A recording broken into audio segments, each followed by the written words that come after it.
For Indians, it's a matter of pure joy and celebration. For India's haters, it's a matter of jealousy, as the Indian mainstream media reported the discovery of the massive lithium reserves in their country. Many in China and Pakistan ended up showing their true character. And on the other hand, many in the West started to wonder how they can manage to get a chunk from India's newly found treasure. Just give this a thought. A country that has depended on others for its energy requirements can now potentially be among the leaders in the so-called green energy revolution. If the reports are true and if things go according to plan, this is absolutely sensational and a game changer for India. Many in India are celebrating this, and many in Pakistan are grieving or are in a state of shock. No, they are not necessarily grieving because their country's economy is on the verge of total collapse. They are grieving because, according to the reports, India has found huge lithium reserves in the region of India that many Pakistanis dream of conquering. Some in Pakistan even claim that Pakistan and China should join together to attack India and capture the region. There are some who have even started to say that due to mining, Kashmiris would face water or environment-related issues and are trying to make it a lithium versus Kashmiri issue. But no amount of jealousy and hatred for India can change the fact that India is one of the world's greatest military powers. No amount of jealousy or hatred can change the fact that India is destined to reach new heights of prosperity and is on its way to become a global superpower.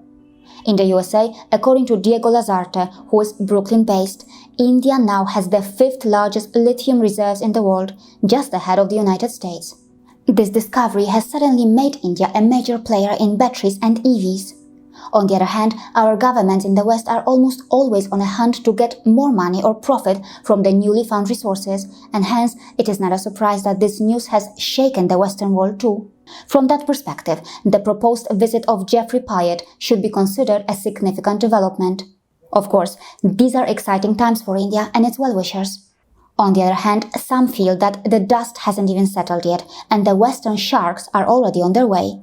Besides the movement of the so-called sharks, some self-proclaimed champions of the environment are feeling the burn. Some of these champions of the environment consider the Nordic nations to be their role model. Yes, they are the same Nordic nations whose environmental crimes were exposed by me in this episode. In particular, consider Norway, which is one of the biggest beneficiaries of dirty fossil fuel money and is responsible for many serious environmental crimes. Despite that, Norway still cunningly projects itself as a global green energy darling, right? So, is India not allowed to follow the path of the European role models? If Norway can destroy the Arctic in its search of dirty money from fossil fuel, at least India can also pursue its interest in relation to green energy, right? Let's not forget that.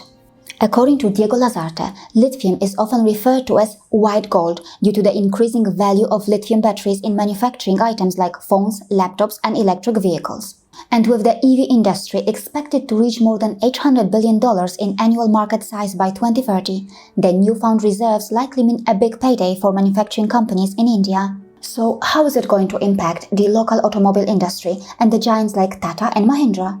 Also, will Tesla be coming to India sooner, or will it plan something else?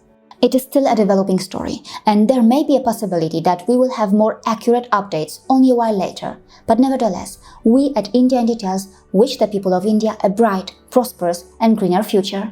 Yes, the world is starting to feel that their future is in India. Or let's say that the future is India. Also, since you are here, I'd like to suggest that you watch these 2 very well-researched episodes that have been recently published on our channel. I have worked very hard for these 2 episodes and they are very important for India and Indians. See you again.